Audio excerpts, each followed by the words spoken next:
क्रोध न करना। क्रोध मानव का ऐसा शत्रु है जो उसे शारीरिक और मानसिक दोनों रूप से पीड़ा देता है। एक बार क्रोधित मनुष्य के शरीर में इतना अधिक विष पैदा हो जाता है कि यदि उसे तुरंत इंजेक्शन के रूप में लेकर किसी छोटे जानवर को लगा दिया जाए तो उस जानवर की मृत्यु हो जाएगी। क्रोध के विषय में धर्म ग्रंथों में कहा गया है कि क्रोध के समान मनुष्य का कोई शत्रु नहीं है, क्योंकि यह मनुष्य के धैर्य, शास्त्र ज्ञान और उसकी सारी अच्छाइयों को नष्ट कर डालता है। क्रोध नाश्यते धैर्य, क्रोधो नाश्यते श्रुतम, क्रोधो नाश्यते सर्वं, नास्ति क्रोध समो रिपुरः। मां क्रुद्ध है। गीता में क्रोध को नरक का द्वार तो कहा ही गया है। अथर्ववेद में स्पष्ट रूप से क्रोध न करने का आदेश है। क्रोधी मनुष्य जहां अनेक विवादों को जन्म देता है, अनेक व्यक्तियों को अपनी कटु वाणी से दुखी करता है, वहीं स्वयं भी अपनी मानसिक शांति खोकर दुखी होता है। क्रोध से शारीरिक, मानसिक तथा आत्मिक उन्नति का द्वार बंद हो जाता है। बड़े से बड़े ज्ञानी या तपस्वी व्यक्ति भी क्रोध का शिकार हो जाने पर अपनी गरिमा को कलंकित कर लेते हैं।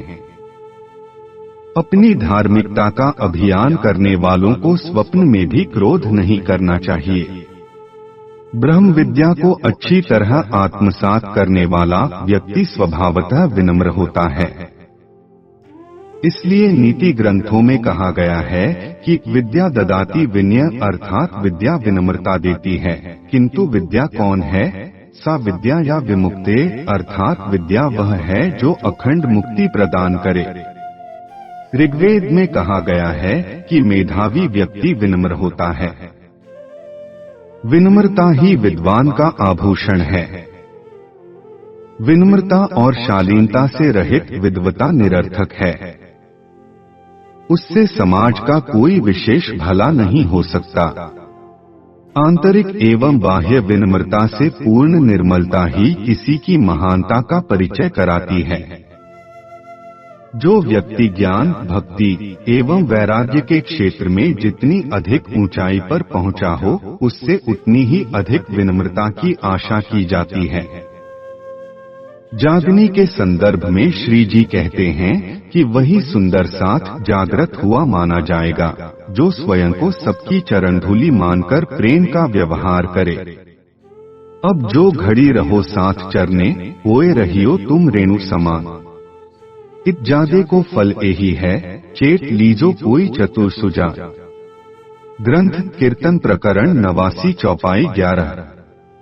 अपने सांसारिक पद, पैसे एवं मान के अहंकार में जो लोग सुंदर साथ के बीच में अनुशासन की ओट में हुकूमत का ख्वाब पाले रहते हैं, उनके लिए श्री जी का कथन है। इन जिमी में साथ जी, जिनो करी सिरदारी। पुकार पुकार पछताए चले, जीत के बाजी हारी। ग्रंथ कीर्तन प्रकरण 101 चौपाई 10। अध्यात्म के क्षेत्र में बादशाहत उसी को मिलती है जो विनम्रता, शांति तथा संतोष की प्रतिमूर्ति बन चुका हो। ए जो पातशाही दीन की, सो गरीबी से होए, और स्वांत सबूरी बिना कभू न पावे को। ग्रंथ कीर्तन प्रकरण 95 चौपाई 12।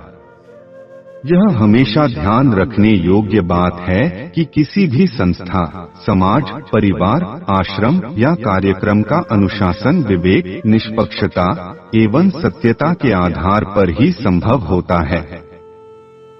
जो लोग अपनी तानाशाही मानसिकता से डंडे द्वारा अनुशासन का सपना देखा करते हैं, वे बहुत बड़े भ्रम के शिकार हैं। जो व्यक्ति अपनी अंतःप्रजारूपी इंद्रियों को नहीं जीत सकते, वे बाहर के मानव समाज को जीतकर कभी भी अनुशासन नहीं कर सकते। श्री जी ने जिन सुंदर साथ के लिए ये शब्द कहे हैं, साथ के चरण धोए पीजिए, ताको दिए मैं कष्ट, तथा इंदिराबाई कहे धामना साथ ने हूँ नमी नमी लागू पाए, ऐसे सुंदर साथ को अनुशासन के बहाने मानसिक रूप से प्रताड़ित करना बहुत बड़ा गुनाह है। सुंदर साथ में नेतृत्व वही कर सकता है जो विनम्रता, निष्पक्षता तथा सत्यता की प्रतिमूर्ति हो एवं क्रोध से कोसों दूर हो। धनी ने कहा है, ज्यों ज्यों गरीबी लीजे साथ में, त्यों त्यों धनी का पाइये मां। इत दोए दिन का लाभ जो लेना, यही वचन जानो परवान। ग्रंथ कीर्तन प्रकरण 89 चौपाई 12। जीव सृष्टि के समूह में हजारों महापुरुष ऐसे हुए हैं जिन्होंने क्रोध आदि दुर्गुणों को पूर्णतया जीत लिया है तथा धर्म के सभी 10 अंगों को अपने जीवन में उतारा है। अक्षरातीत परब्रह्म के साक्षात अंग कहे जाने वाले ब्रह्म मुनि सुंदर साथ से यही आशा की जाती है कि धर्म पालन के क्षेत्र में वे जीव सृष्टि के महापुरुषों से यदि आगे न निकल सकें तो कम से कम अपनी गरिमा का ख्याल रखते हुए पीछे न रहें। यही शुभ कामना है। प्रेम प्रणाम जी सुंदर साथ जी। अगला भाग हम अगले एपिसोड में सुनेंगे। प्रणाम जी।